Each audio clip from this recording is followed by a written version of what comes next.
All right. Let's dive into EQs. Okay.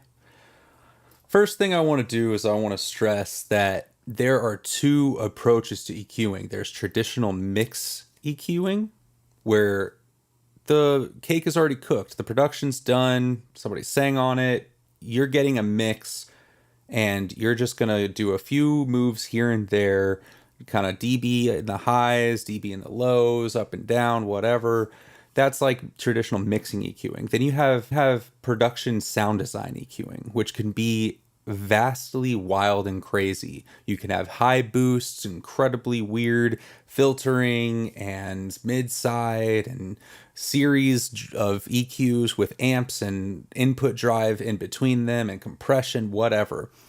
So knowing that going into it, I think is all I'm trying to explain, that is an EQ. You know, you could do whatever you want with it, but also within reason for your goal.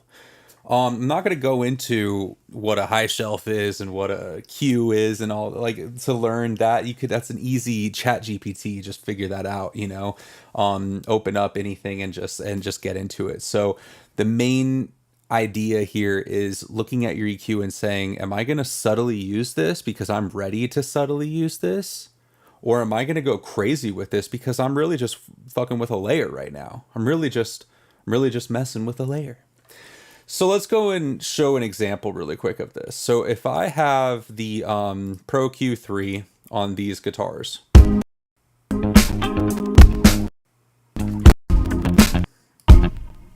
Hold up. We need to change the sample rate.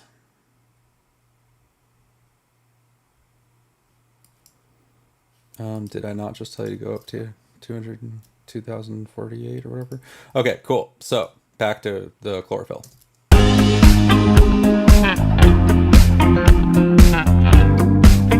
Now, I might consider that cooked. I might be like, yo, like, I'm happy with this production. I have the vocals in here. Look, here we go.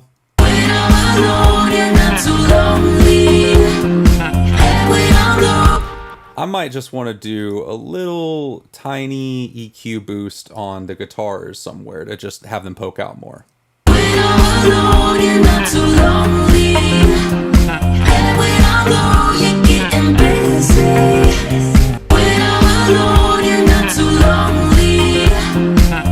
And what I just did there is also kind of a little tip and trick. I boosted somewhere where I wanted to hear more, and then I thought, well, instead of just leaving it as a boost at that point, what if I cut somewhere kind of opposite of that range? So that's kind of like mid to highs, high mids or something. And I was like, well, what if we just do like kind of low mids and see what we can get out of carving something out there? Because again, I'm trying to use this EQ in its form for traditional mixing right now.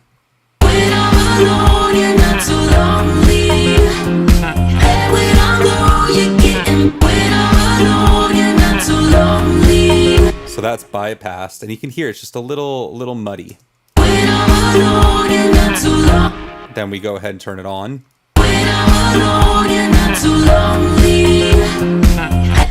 Now, if I wanted to say that this song is not finished and I'm just like messing around and I want more layers, or I want to try different things out and I'm just like, whatever. Maybe I'll do a crazy move like this and I'll put on all the guitars this really high pass at 5K or something like that. That's just ridiculous to the point where you can't even hear the guitars. But then maybe I'll throw an amp on it or something and get crazy so I can hear a little bit of the sparkle.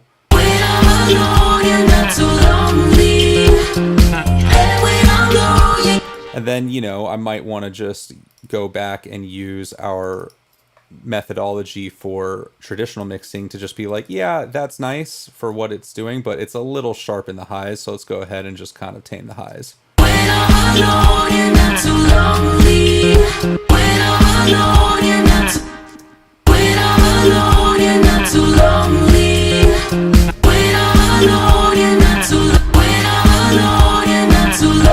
There, we got that spike taken care of. Now, why would I want to do this?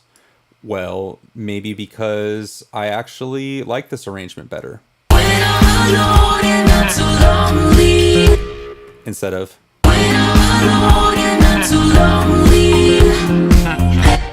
But then I might even want to do something crazier, where I do the high pass and pick a different guitar movement to have the body.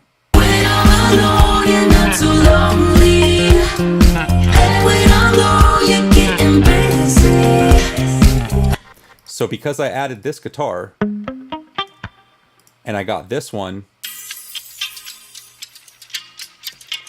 completely out of the way, they sound great together now.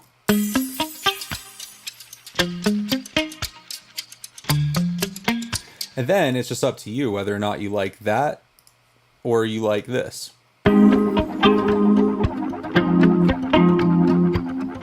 I'm gonna rock out like this for a little bit.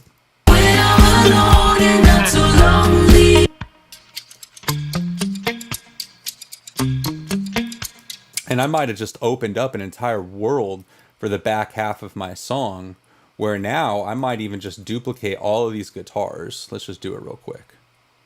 Let's get crazy. And just for the very last chorus, I'm going to turn off that crazy EQ and I'm going to have everything playing now. So it's going to sound like this.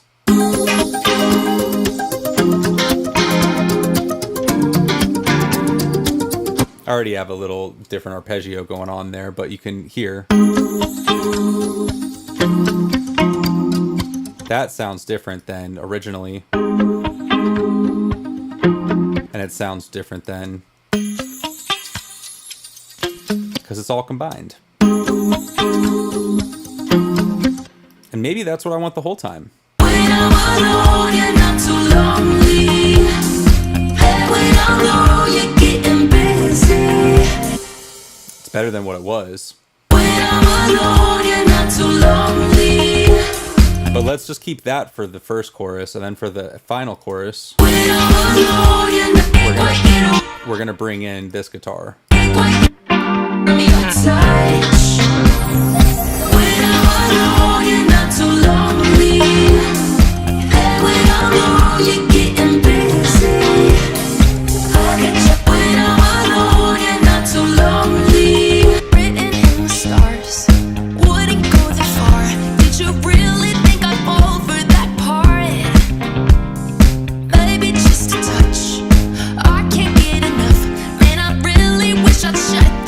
I mean, I've just opened myself up to incredible possibilities right now. And I'm just kind of a little floored at what I should even do at this point. So this is the guitar OG. And I think we don't want these to come in until this chorus. Just follow along with me. So we're going to automate these guitars to come in just for the first chorus, right? As well as these ones. But we're going to turn off the original guitar. So. You're not a guarantee, bitch. When I'm alone, you're not too long. And then once we're done with all of that, we're going to turn the OG guitars back on. We're going to turn off the yeah, we're going to turn off the new guitars. Written in the stars. I went inside, me, but not when I'm low. Baby, we're going so fucked up, so low, and still I can't. I went inside, me, but not when I'm low. Baby, you're not a guarantee when I never know. Baby, we're going so fucked up, so low, and still I can't quite get away from your touch. When I'm alone, you're not too lonely. I never know. We've been going so fucked up, so low.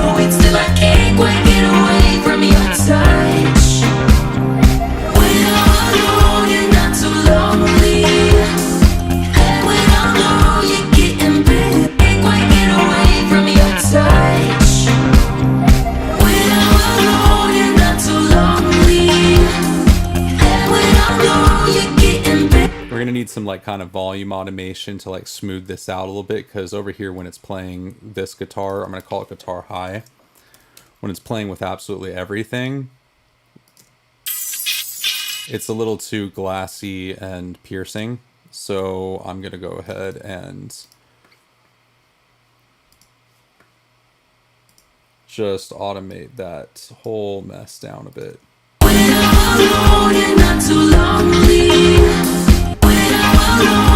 Over here it's fine.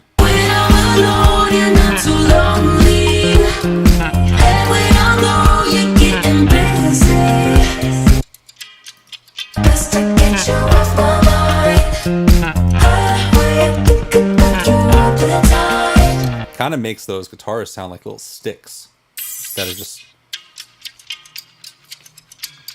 It's really cool.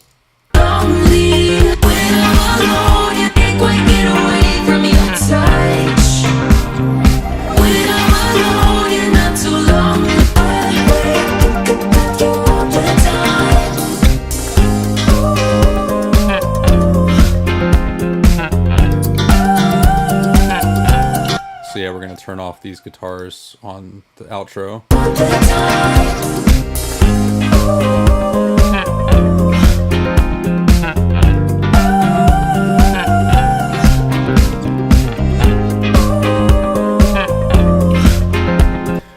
But, okay, now you can see all three of my EQ moves in action. One was just some subtle, like, I think the song's done, I'm just going to make it sound better. Decibel movement here and there. And then you have the aggressive sound design version of using the EQ. And then you have kind of like this hybrid version where I'm starting to find new worlds of the song through the EQ. And then I'm going into production again. And I'm then mixing traditionally again, and then going back into production, and then traditionally mixing. And you can go around in circles and circles with this. I think the only other things to really kind of like pay attention to is just your EQ filtering at a basic level. You're going to want a high pass to get rid of all the low information if you have already a lot of lows in a sub or a bass or something. And you're going to want to maybe filter down for an effect or a lo-fi sound. Other than that, I think that the only other thing to really talk about is just different styles of EQs. And when you start getting into the idea of, you know, analog gear and what the difference between analog style parametric EQs are, digital parametric EQs, passive EQs, graphic EQs, tilt EQs, Baxandall EQs, dynamic EQs, linear phase EQs, minimum phase EQs, matching EQing, etc. I think that you can really start getting crazy with all that. So let's just kind of go over it together really quickly, and I can kind of explain as we go. Digital parametric EQ. Okay, that's like your Pro Q, that's like your Ableton EQ8 or your DMG Equilibrium, whatever. Characteristics are extremely transparent. They're surgical, unlimited bands, adjustable, dynamic, linear phase options, mid-side, spectrum analyzer, perfect for corrective mixing, resonance, mastering, problem solving. I would also say it's great for insane sound design. But also, we can move forward from there into your analog style parametric EQ. Now, that's like your SSL EQ, your Neve 1084, your APIs, your Harrison, your Trident. You know, the characteristics are broader curves, proportional cues, transformer, saturation, musical interaction, fixed frequencies on many of the units. So you really can't go crazy like with your digital parametric EQ, getting into really, really, really weird peak moments, and maybe even automating them in weird ways. You kind of are a little locked in to the parameters that are set. But they can be more musical that way, in my opinion. And then you have your passive EQ. That's like your Pool Tech, your MEQ5. It kind of deserves its own section because it's almost magic in some ways. You know, you have tubes for makeup gain, huge smooth boosts, famous low end tricks. Like it can help you get a tighter low end, deeper bass, less mud, etc. Brilliance without being harsh. and just overall tonal quality, I think. I notice the most. And then you have your graphic EQs, your 31 band EQ, fixed frequencies, fixed Q sliders instead. I really actually love these EQs. I don't even use them enough. They're pretty awesome. They have their own characteristic in between, obviously, your analog and digital parametric EQs. And I find it kind of a perfect medium. You have these locked in parameters that kind of get you to where you're going in bigger jumps, so you're a little bit more aware. Because a digital parametric EQ like Pro Q, you're gonna like sweep, and you're gonna be like really like intensively like, which one's better? Is this better? Is this? And you're just like all over the place. With this, you have 31 bands or so, or whatever, or a lot of bands. But they're still set at certain frequencies. So it's kind of just like, oh, if I slide this up in the mid range, what does that sound like? Okay, if I take that back down, slide it up in the lows, what does that sound like in the low mids? You really find that like kind of mid range, in my opinion, to be super helpful using those EQs, and of course your high end. So I'm big on that type of graphic EQ. The tilt EQs are kind of just like, tilting whatever. The backs and all EQ examples are like the dangerous backs, and characteristics are very gentle shelves, very smooth, perfect for mastering. You barely hear it working, etc. I hear the difference on those sometimes, but I feel like you could still kind of get that with digital parametric EQs if you're in the digital realm. But if you go analog, it starts sounding kind of sweet using those Baxandall EQs. So you also have your dynamic EQing, which is kind of just your Pro Q 3 and 4 has that ability to just take your digital parametric EQ and start compressing or turning the volume down when the resonance gets too high in certain areas. It's not necessarily exactly like a compressor. It's dynamic volume automation. So then you have your linear phase EQing. It's not really an EQ style, more of a processing mode. The advantages is that you could preserve phase relationships, and I do feel like when you turn it on, a lot of times it does sound just a little bit better. But at the same time, I've turned it on a few times and it totally just ruins the mix. Maybe it would have been great if I was working with it the whole time, but I wasn't, and what I had put together originally was better. So that's one reason why I kind of stay away from linear phase EQing. The second reason is that it creates a lot of latency.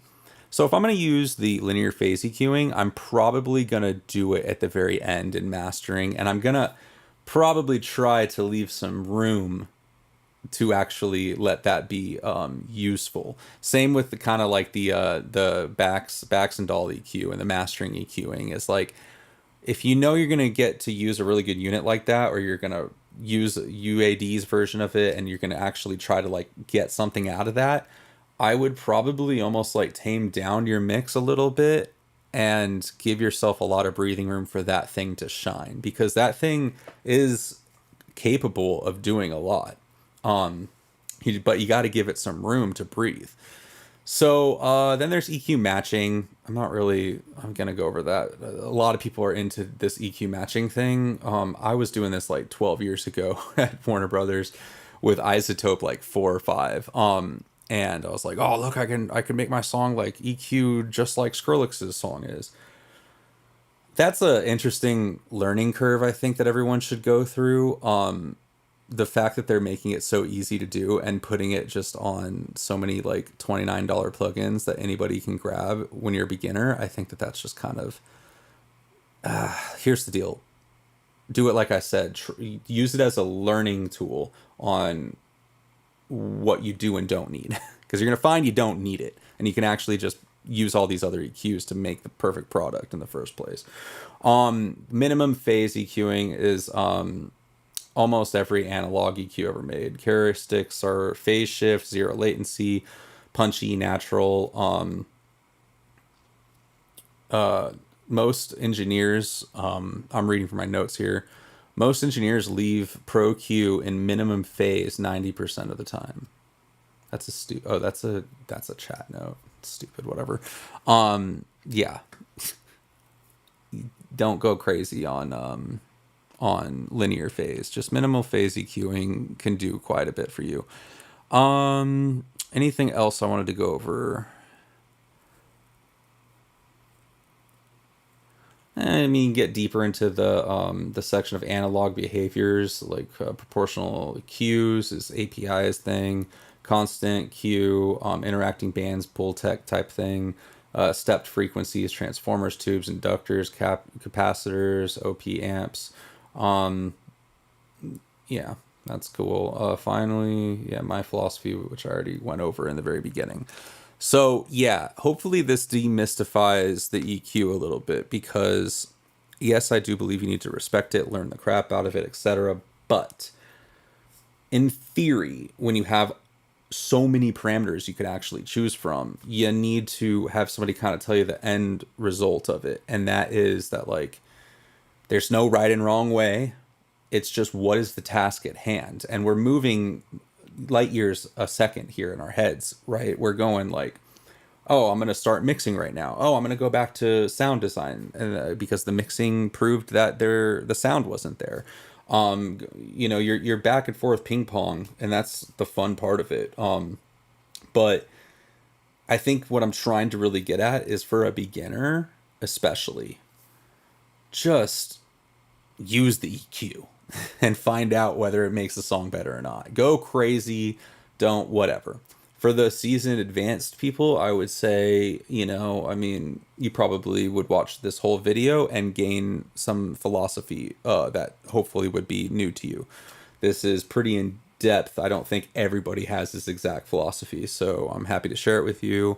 And when somebody can go this deep on how they EQ and different reasons and ways they use the tools, I'm totally all for it, if I think their music is dope.